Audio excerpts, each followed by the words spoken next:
একটা গল্প বলে যাই ফেসবুকের মাধ্যমে। গল্পটা হচ্ছে 1971 সালে বাংলাদেশের হিন্দু নিয়ে এই কাব্যটি শোনা গল্প নয়, বাস্তবে প্রতিটা হিন্দুদের নিয়েই গল্প। 1971 সালে যখন বাংলাদেশ থেকে পশ্চিম বাংলায় বসবাস করতে পালিয়ে আসা তাদের এই ঘটনা। 1971 সালে ওপার বাংলা থেকে মুসলিম জেহাদিদের মার খেয়ে মা মাসিদের ধর্ষিতা হয়ে ছোট বাচ্চাটার হাত ধরে যখন এপার বাংলায় চলে আসে, সেই সব বাংলার ছেলেগুলো, সেই বাংলাদেশি ছেলেগুলো যখন ভারতবর্ষের মাটিতে বড় হয়ে তাদের ভারতবর্ষের প্রতি ভালোবাসা থাকে না, তার পূর্বপুরুষ শিখে গেছে, বাবু এটা আমাগো দেশ না, আমাগো দেশ বাংলাদেশ।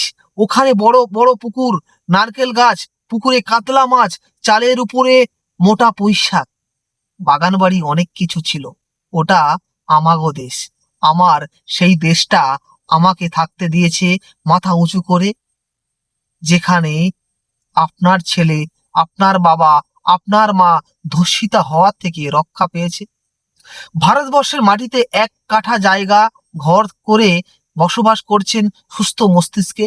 চিকিৎসা থেকে শুরু করে রেশন জল থেকে শুরু করে খাদ্য সমস্ত কিছু এই মাটি থেকে পাওয়া।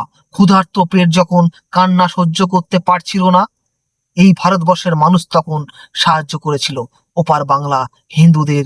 আজ তারা বড় বড় ভাষণ মারছে।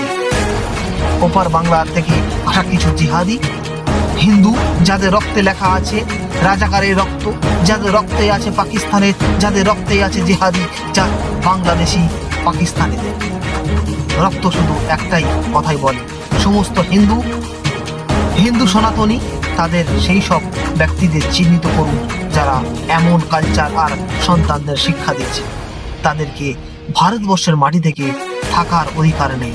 নমস্কার, বন্দে মাতারাম, ভালো থাকবেন।